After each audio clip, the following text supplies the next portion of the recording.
All to Jesus I surrender.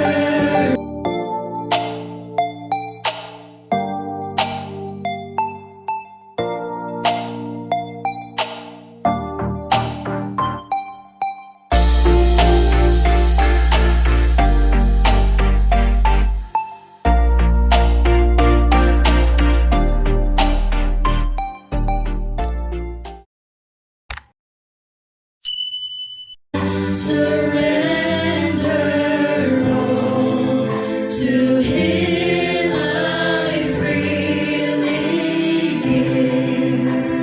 I will ever love and trust in His presence daily live.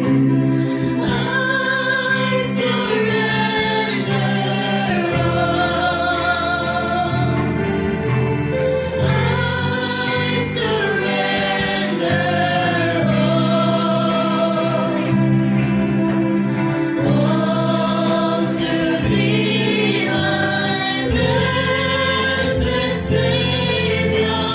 I surrender all. I surrender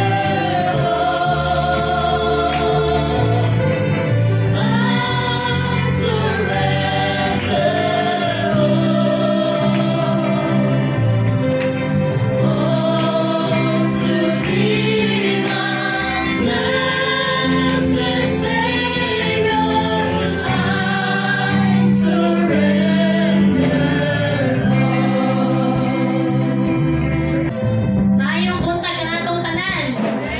Hallelujah. So karon nga adlaw mao ang first Sunday of the month of April. So i-greet sa imong katapad bihatagi og pinakamatamis nimo nga pahiyom. I-greet nga Happy Sunday Igsoon.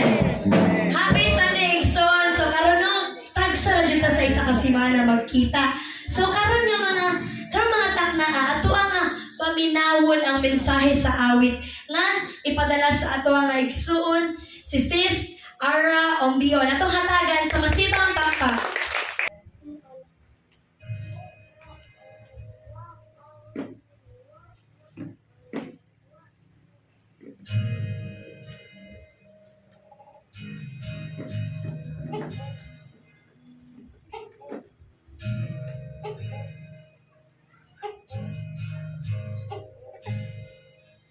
I love you, Lord,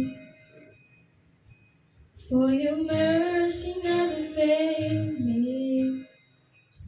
All my days I've been held in your hands. From the moment that I wake up until I lay my head, oh, I will sing of the goodness of God. And all my life you have been faithful. And all my life you have been so, so good. With every breath that I am able, oh, I will sing of the goodness of God.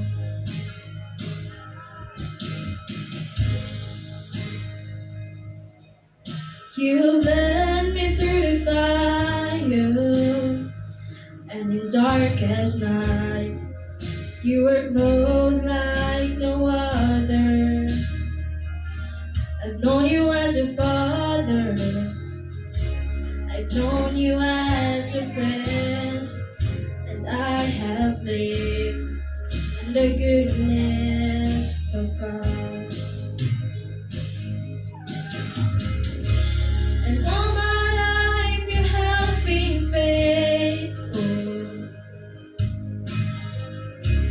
And all my life you have been so,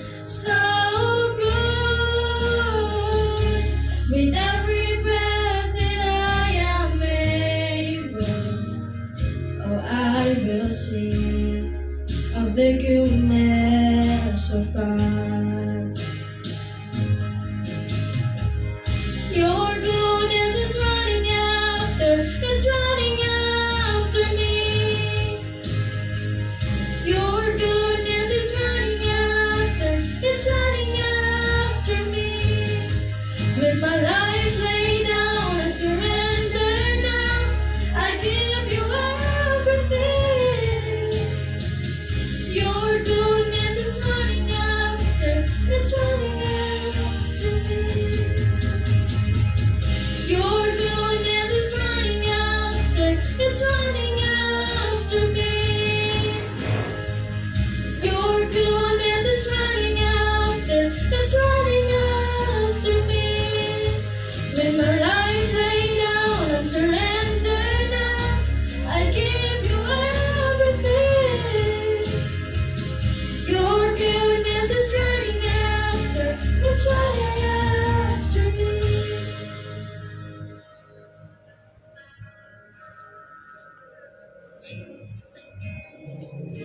And all my life you have been faithful. And all my life you have been so good. With every breath that I am able, I will sing of the goodness of God.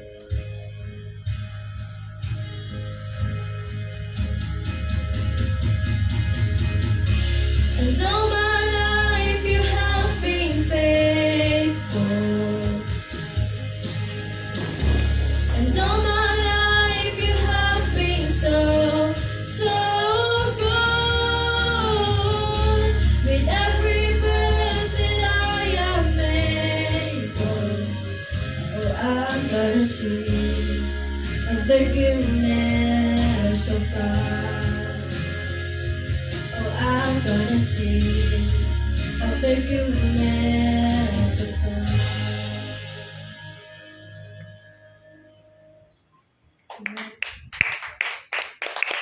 Hallelujah. So kanunay gyud nato nga awiton ang pagkamaayos sa ato ang abuhing Dios. So karon di lang nato awiton apan ato apong paminawon ang kamaayo sa pulong sa Ginoo, no? So kinsa na bay amdam ug excited nga maminaw sa pulong sa Dios? Mayong hallelujah. Hallelujah. So dili ta maglangan, no? Atong amdamon atong makasing-kasing huna-huna ug atong igdulungog labaw sa tanan sa pagpaminaw sa atong pulong sa Dios. So atong i-welcome ang alagad sa Ginoo, Pastor Annalie Boyles. Atong hatagan sa masibang backup. Amen. Hallelujah. Pagkamaayo sa tumbuhi nga Dios, mga igsuon. Nga naman nga maayo kay Ginoo tungod kay sa kalisod nga sitwasyon karon init kaayo. Ug sa diha mudan-ag ang kainit. Mabati nato ang kaluya. Wala tay gana mga igsuon. Kung adunay kainit nga iya sa kalibutan. Usahay ang kainit mo hatag og kaluya sa atong pag-alagad sa Ginoo. Muna nga, bisan tuod makaingon ta nga, dako man jud ang ako kay unong man jud kaadlaw ang amua. Pero iya sa Ginoo sa ragyod. Pero nga no usahay dili man gyud nato mahatag ang iya sa Ginoo. Tun kay usahay nagdinalo ta tun kay ana ang kinaiya sa yawa, dalo kaayo ang kinaiya sa yawa. Sa tungod sa pagkadalo sa kinaiya sa yawa, kanunay niyang sunod-sunodon ang mga Kristohanon. Ilabi na ako nagdesisyon ka nga, imuha na gyud ko, Lord. Imuha na gyud ko. Kanunay ka na sunod-sunod, imuha di ay abi ako sa kubiton. Unang dalo kay ang yawa. Dili siya gusto nga imong kinabuhi hatag nimo sa Ginoo. Dili siya gusto nga mudayeg ka sa Ginoo. Dili gusto ang yawa nga i-acknowledge nimo ang Ginoo nga maayo. Kung dili kinanglan, may lang yawa nga i-acknowledge ang kalibutan nga maayo. Una nga ang mga tao gamay ra nga nangalagad sa Ginoo kay gi-acknowledge ang kamaayo sa yawa. Una nga tua nagsuroy-suroy. Deno sa kinaiya sa yawa, ni ari ang kawatan aron sa pagkawat sa imong desisyon nga iya sa Ginoo. Ni ari ang kawatan ning kalibutana aron sa pagkawat sa imong una-una nga para unta sa Ginoo. Kawaton niya imong kalipay. Dili ka niya hatagan ng kalipay sa iyo sa buntag pagmata nimo, dili ka niya himuon nga malipayon. Kung dili himuon ka niyang magulanon, hatagan kayong pagbati nga bati, hatagan kaniyang pagbati nga sakit, aron dili ka kaduol sa Ginoo. Once ka dili ka kaduol sa Ginoo, dili nimo mahimaya ang Dios. Dili nimo ma-acknowledge ang Dios. Kung dili ang imong ma-acknowledge ang gibutang, ang gi-inject sa yawa diha kanimo, i-acknowledge nimo, sakit ako tango. Kapoy kaayo.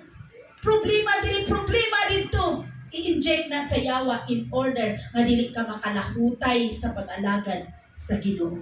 Tagaan ka niyang problema. Pero ni ari si Lord Jesus aron sa paghatag og kaluwasan og madagayaon nga kinabuhi. Munang atong jugtiman-an bisag asa ta paingon. Ang kawatan ni ari aron sa pagkawat, aron sa paglaglag, aron sa pagpatay. Usa ang pagpatay sa tao, tagog mga balatian. Usa ang pagpatay sa tao, madisgrasya. Tun kay mauna ang buhat sa yawa, kawato niya. Malipayo na di ka kayo, ha? Muna nga, ang atong Ginoo, dako sa tanang mga problema, ang atong Ginoo manluluwas. Luwason ka niya sa tanang matang kabalatian, sa tanang mata nga kalisdanan, sa matagmata nga mga problema, ilabi na sa mga kuyaw nga sitwasyon, iluwason jud ka sa Ginoo. Please leave your comment, like, subscribe, and hit the bell icon for more bacon to upload. Thanks for watching.